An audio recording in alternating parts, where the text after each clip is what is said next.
जय जीवदानी। क्या होता है जब कोई ग्रह अपने ही नक्षत्र में प्रवेश कर जाता है? क्या होता है जब कोई ग्रह शत्रु ग्रह के घर में होते हुए भी अपने नक्षत्र में रहकर बली रहता है? उसे चिंता नहीं रहती कि वो शत्रु के घर में है। कुछ ऐसा ही होने जा रहा है सूर्य महाराज के साथ। सूर्य जो ग्रहों के राजा है, जिनको कोई फर्क नहीं पड़ता कि कोई ग्रह क्या करता है, लेकिन फिर भी सूर्य जो हैं अपने नक्षत्र में जाकर अति बली हो जाते हैं। और अति बली होने के बावजूद जब वो शत्रु ग्रह के घर में चले जाते हैं, वृषभ राशि में चले जाते हैं, शुक्र के घर में चले जाते हैं, तो क्या असर होता है सभी राशि वालों पर? मैं कामिनी खन्ना, YouTube/ब्यूटी विद एस्ट्रोलॉजी की फाउंडर, आप सभी के साथ अभिवादन करती हूँ, आपका स्वागत करती हूँ मेरे इस चैनल पे और रिक्वेस्ट करती हूँ कि सब्सक्राइब कीजिए, लाइक कीजिए, शेयर कीजिए मेरा ये चैनल। जब आप सब्सक्राइब करेंगे तो पॉपअप होकर ऊपर बेल बटन आएगा और उसे क्लिक करते ही मेरे चैनल की सभी जानकारियाँ आप तक सबसे पहले पहुंचती रहेंगी। मैं जो राशि बल बताती हूँ वो लग्न के अनुसार है और जिन लोगों को कंसल्टेंसी चाहिए उनके लिए मैंने व्हाट्सएप नंबर दिया हुआ है। तो चलिए हम जानते हैं कि सूर्य कृत्तिका नक्षत्र में प्रवेश कर रहे हैं 12 मई की सुबह मतलब 11 की देर रात सूर्य अपने ही नक्षत्र कृत्तिका में प्रवेश कर जाएंगे, जहां पर वो विराजमान रहेंगे तकरीबन 13 दिनों के लिए और 25 मई को वो चंद्र के नक्षत्र रोहिणी में प्रवेश कर जाएंगे। इसके विषय में मैं आगे आपको और बताऊं, उससे पहले मैं आपको कृत्तिका नक्षत्र के बारे में थोड़ी जानकारी देना चाहूंगी। तीसरा नक्षत्र नक्षत्रों में है कृत्तिका, जिसके स्वामी सूर्य हैं, अग्नि उसके देवता हैं, वर्ण उसका वैश्य है। कृत्तिका नक्षत्र क्योंकि मेष राशि में भी होता है, वृषभ राशि में भी होता है, इसलिए इस पर सूर्य के प्रभाव के साथ साथ शुक्र का भी प्रभाव होता है। तेज धार वाला चाकू, खंजर, नाइफ इसका चिन्ह है और अपने चिन्ह के अनुसार ये तेज होता है नक्षत्र। जब सूर्य इसमें प्रवेश कर जाते हैं तो इसके जन्म का जातक जो होता है, जो कोई जातक कृत्तिका नक्षत्र में सूर्य रहते हुए पैदा होता है, बड़ी तीक्ष्ण तीखी भाषा बोलता है, परवाह नहीं करता कि दूसरों का दिल दुखे या ना दुखे, उसको सच बताना होता है। वो दूसरों की कमियां बताने में डरता नहीं है, स्ट्रेट फॉरवर्ड इंसान होता है। कई बार इस बात से लोग उससे खौफ खाते हैं, उससे डरते हैं, वो डोमिनेट करता है और कई बार लोग उससे दूरी बनाते हैं। ऐसे में कृत्तिका नक्षत्र पर शुक्र का भी प्रभाव होता है, इसलिए जब सूर्य वृषभ राशि में कृत्तिका नक्षत्र में रहते हुए प्रवेश करते हैं तो खास बुरा नहीं कर पाते वृषभ राशि का, जो कि उनकी शत्रु राशि है। और यहाँ पर आपकी कुंडली में देखा जाएगा कि आपके लिए सूर्य कारक है या नहीं है, आपके लिए जो है सूर्य कहाँ बैठे हुए हैं, किसके साथ बैठे हुए हैं, उन पर किसकी दृष्टि है, ये सब बातें देखने के बाद विचार किया जाएगा कि आपके लिए सूर्य कृत्तिका नक्षत्र में जाकर पूरी तरह क्या प्रभाव देंगे। लेकिन आंशिक रूप से मैं यहाँ आपको सच्चाई बताने जा रही हूँ। मेष से लेकर मीन राशि पर सूर्य के कृत्तिका नक्षत्र में प्रवेश करने का क्या प्रभाव पड़ा।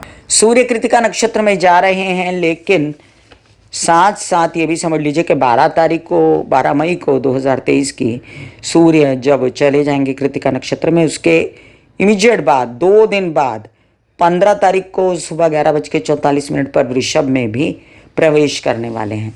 तो ये एक अच्छी खबर है कि सूर्य राहु से मुक्त हो जाएंगे और अब पहले से बेहतर असर दे पाएंगे।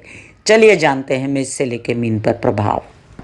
मेष लग्न, मेष राशि मेष लग्न के लिए सूर्य का कृत्तिका नक्षत्र में जाना यानी कि आपकी बुद्धिमानी को थोड़ा सा रोक टोक लगना और आप जो मुंह में आएगा वो बोलेंगे, स्ट्रेट फॉरवर्ड हो जाएंगे। आपके बोलने चालने से लोग प्रभावित नहीं होंगे, डरेंगे, आपके परिवार वाले भी डरेंगे।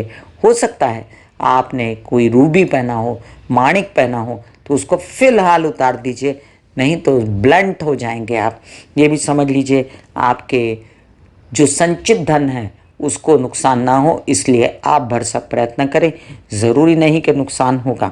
आपके बच्चों के साथ आपका व्यवहार अच्छा रहेगा, वो आपके साथ मिलकर काम काज करेंगे, अध्ययन विद्या पढ़ाई के लिए आगे बढ़ेंगे और साथ साथ आपकी उनके साथ कम छनेगी, लेकिन फिर भी वो आपके साथ खड़े रहेंगे। वृषभ राशि, आपके विरोधी शत्रु ग्रह हैं सूर्य, लेकिन कृतिका नक्षत्र आप ही के राशि में आता है, इसलिए आप ज़्यादा उदास ना हो कि आपका शत्रु ग्रह आपके लग्न में आ रहा है। कोई ऐसी बात ना होगी जिससे आप परेशान होंगे। हाँ, हार्ट से रिलेटेड जिन लोगों को परेशानियां हैं वो थोड़ा संभल के रहें। हड्डी, स्पाइन, दांत, आँखें, स्कल या D3 कैल्शियम जिनके कम हो गए हैं, जिन्हें ऑस्टोपोरोसिस है, ऐसे लोग जो हैं वो दुर्गा माँ की आराधना सूर्य की रोशनी में बैठ के करें तो ज़्यादा। जैसे कोमल सूर्य आता है ना सुबह, अपने मंदिर में आप बैठते हैं और प्रार्थना करते हैं, लेकिन अगर आप सूर्य की रोशनी में आकर प्रार्थना करें, वही प्रार्थना वही आसन सूर्य की रोशनी में बिछा कर करें, जब सूर्य बहुत नरम होता है, बच्चा होता है, बाल अवस्था में होता है, तब, क्योंकि सूर्य की रोशनी से आपको प्रखर तेज ताप ना लगे, इसलिए ये कह रही हूँ। और तब आप अगर दुर्गा माँ का कोई भी जाप भी करें तो आपको कृतिका नक्षत्र और सूर्य के लग्न में प्रवेश से फायदा होगा।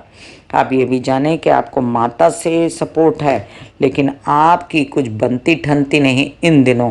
आपको कोई भी किसी तरीके के उनको अनबन नहीं करनी है, नहीं तो घर की व्यवस्था पर असर पड़ेगा। मिथुन राशि, मिथुन लग्न, आपके लिए सूर्य का कृतिका नक्षत्र में रहते हुए द्वादश भाव में प्रवेश करना, यानी कि आपकी यात्राओं पे यात्राएं, थकान, भाग दौड़, आपके प्रेम संबंधों में स्पेस बन जाना, ना चाहते हुए आपके पास इतना काम है कि आप उनसे मिल नहीं पा रहे हैं, तो ये स्थिति मत लाइए। आपके कुछ ऐसे काम जो विदेश में बनने वाले हैं, गवर्नमेंट बॉडी से रिलेटेड, उन्हें बनाइए। भाग दौड़ अवश्य होगी लेकिन काम बन जाएगा। और आप इस नेक काम में अपनी माँ भगवती की आराधना कीजिए। आप वीज़ा वगैरह लगाने के लिए आप ओम महालक्ष्मी नमः के जाप कर सकते हैं, या आप दुर्गा भगवती की आराधना कर सकते हैं। कर्क लग्न, कर्क राशि, सूर्य का लाभ भाव में प्रवेश बहुत अच्छा है। लाभ भाव में सूर्य आकर आपको सरकारी दरबारी कामों से सबसे पहले भाग दौड़ करके निपटारा करके देंगे। आपके पेपरबाजी वगैरह कराएंगे। याद रखें, जब कोई भी विरोधी ग्रह में कोई ऐसा प्रखर तेजस्वी ग्रह आता है तो वो आपको लगेगा कि वो बुरा है, बुरा नहीं है। आपके कई काम करने आए हैं, आपके धन कहीं केसेस विवाद में फंसे हैं तो वो निकालेंगे और आपके संचित धन की व्यवस्था आंशिक रूप से कर ही देंगे। पिता या पिता समान लोगों से अनबन करना ठीक नहीं। सिंह लग्न, सिंह राशि, आपके लिए सूर्य का दशम भाव में आना अच्छी खबर है। सूर्य दशम भाव में नेतागिरी, अभिनेतागिरी, ओहदे, नौकरियां, इन सब में फ़ायदा देता है, इंक्रीमेंट देता है। जिन लोगों की नौकरी नहीं लगी उनको नौकरी लग सकती है। आपके साथ साथ आपके सरकारी दरबारी कामों में गलत बयानी नहीं करनी है, घमंड, अभिमान, गुरूर नहीं दिखाना है, शांति से बात करनी है, पिता के साथ मिलकर काम करना है, उनके साथ मनमुटाव नहीं करना है। कन्या लग्न, कन्या राशि, आपके लिए सूर्य का भाग्य भाव में आना मतलब कि काम के लिए भागदौड़ और अनाप शनाप खर्चे। अब देखिए, बचना है आपको खर्चों से, क्योंकि काम में पैसे लगाने पड़ते हैं कई बार और उसको आप अवॉइड नहीं कर सकते। यात्राओं पर निकले तो याद रखें, अपनी दवाइयाँ खाना पीना के साथ कामकाज उतना ही करें जितना आप झेल सकें, ज़्यादा थके नहीं। पहले से स्थिति बहुत अच्छी है, अष्टम भाव से सूर्य निकले तो अब आप काफ़ी आश्वस्त हैं अपने प्रेम संबंधों को लेकर, अपने विदेश रिलेटेड कारोबार या अपने कोई भी कारोबार को लेकर। तो अब आप याद रखें, सूर्य की मुक्ति हुई है राहु से, तो आपके काम बनने शुरू हो जाएंगे। तुला लग्न, तुला राशि, आपके लिए अष्टम भाव में सूर्य का प्रवेश। अब ये थोड़ी ट्रिकी सिचुएशन है। एक तो आपके विरोधी ग्रह हैं और वो शुक्र का घर आपका लग्नेश राशेश का घर है, वहाँ पर सूर्य चले गए। हड्डी में दर्दें, सिर में दर्द, कोई माइग्रेन, कोई किसी प्रकार से आंखों की समस्या, दांत की समस्या, कोई समस्या आपको गवर्नमेंट बॉडी से रिलेटेड, व्यवसाय से रिलेटेड, संभल के, सब संभल के, थोड़ा सा केयरफुल रहिए। आप अपनी दवाइयाँ वगैरह D3 कैल्शियम वगैरह खाते रहें, थोड़ा रेस्ट करें, थोड़ा सा विवाहित जीवन में कलह क्लेश न करें, तबीयत संभालें अपनी टोटली, घबराएं नहीं, कुछ बुरा नहीं होने वाला, क्योंकि कृतिका नक्षत्र में सूर्य इतना बुरा असर तुला लगन वालों को नहीं देते हैं। वृश्चिक राशि, वृश्चिक लग्न, सप्तम भाव में सूर्य है। अब सप्तम भाव में सूर्य नीच के हो जाते हैं काल पुरुष की कुंडली के हिसाब से, और बहुत ज़्यादा अच्छा फल नहीं देते, लेकिन फिर भी लग्न पर दृष्टि आपको अच्छा ही फल देगी, क्योंकि आप तेजस्वी ओजस्वी हो जाएंगे, क्योंकि आप चाहेंगे कई काम बनाना, क्योंकि आपने ठान ली है कि आपने जो आपको लॉसेस वगैरह हुए उससे व्यवसाय करके बाहर निकलना है। आप व्यवसाय में तेज़ी बरतेंगे और आपका विवाहित जोड़ा भी साथ में काम करेगा। थोड़ी अनबन है, थोड़ा सा मतभेद है, लेकिन बात अभी बिगड़ी नहीं है, संभल के चलिएगा। व्यावसायिक पार्टनर के साथ भी और अपनी नेक नामी रहे, इसका ध्यान रखिएगा। पिता के साथ मिलकर काम करेंगे तो फायदा होगा। ओहदे इंक्रीमेंट और साथ में नौकरी के लिए आगे बढ़ सकते हैं आप। धनु लग्न, धनु राशि, कई सारे काम निपटाने थे आपको, षष्ठ भाव में आके सूर्य निपटाते हैं। बैंकिंग लोन के लिए आपको बहुत भाग दौड़ करनी पड़ेगी, लेकिन काम हो जाएगा आपका। नए नए भाग्योदयकारी संदेश से जो सामने नज़र आते हैं उनको ग्रैब कीजिए। आगे चल के 1-2 महीने 3 महीने के बाद आपकी स्थिति बहुत अच्छी होगी और आप इन चीज़ों को ग्रैब कर पाओगे। वैसे भी सूर्य जो हैं वो आने वाले हैं वृषभ राशि में, और फिर आपको इन सब बातों की तकलीफ नहीं होगी। सूर्य कृतिका नक्षत्र में जाके काफ़ी आश्वस्त हो जाएंगे, राहु से मुक्त हो जाएंगे, और 15 तारीख को सूर्य वृषभ राशि में आ रहे हैं, तो आगे आ जाएंगे तो राहु से भी मुक्ति मिल जाएगी, तो आपका दिमाग भी फ्रेश हो जाएगा, आपके कामकाज के लिए काम भी आगे बढ़ेंगे, और अब आप सही डिसीजंस ले पाओगे।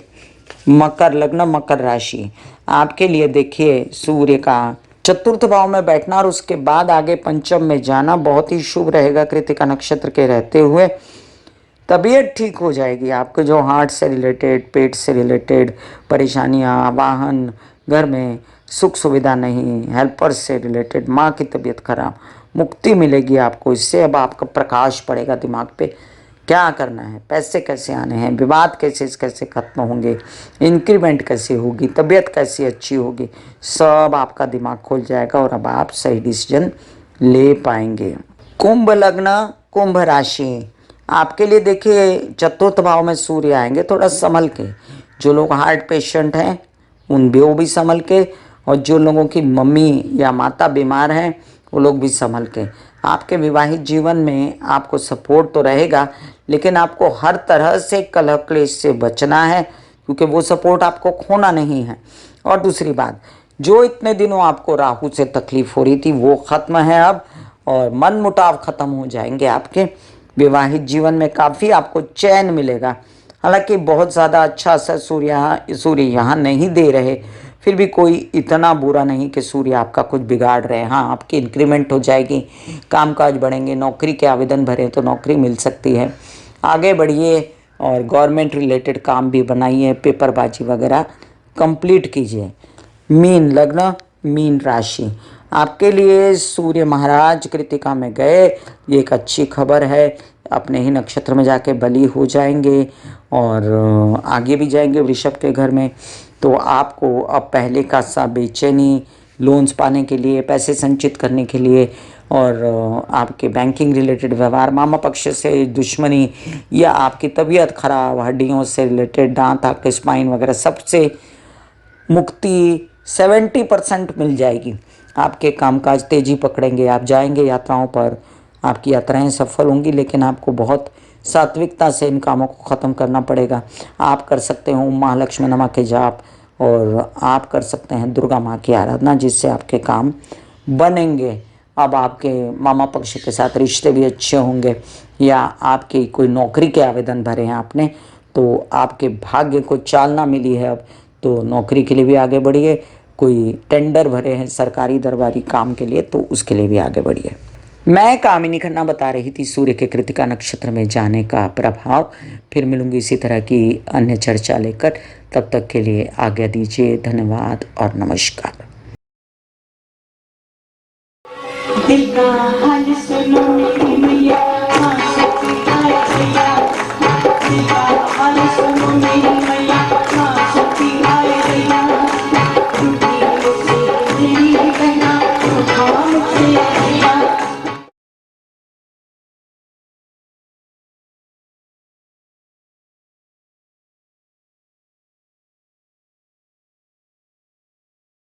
जो मेरे विचारों में बहती है, जो नहीं हो करके भी है।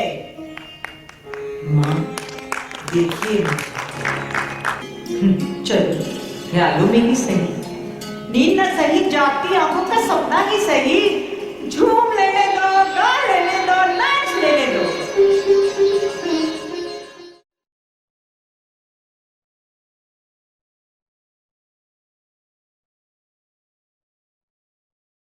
ऐसे बॉडी को बोला जाता है कि आप रिलैक्स हो रहे हो, आप रिलैक्स हो रहे हो। वाकई में वो रिलैक्स हो जाती है। फिर आप अपने एक एक अंग को बोलिए, आपकी शिखा रिलैक्स हो गई, आपके बाल रिलैक्स हो गए, आपका माथा रिलैक्स हो गया, आपकी आंखें रिलैक्स हो गई। ऐसा मैसेज दीजिए, ये आपका शरीर है,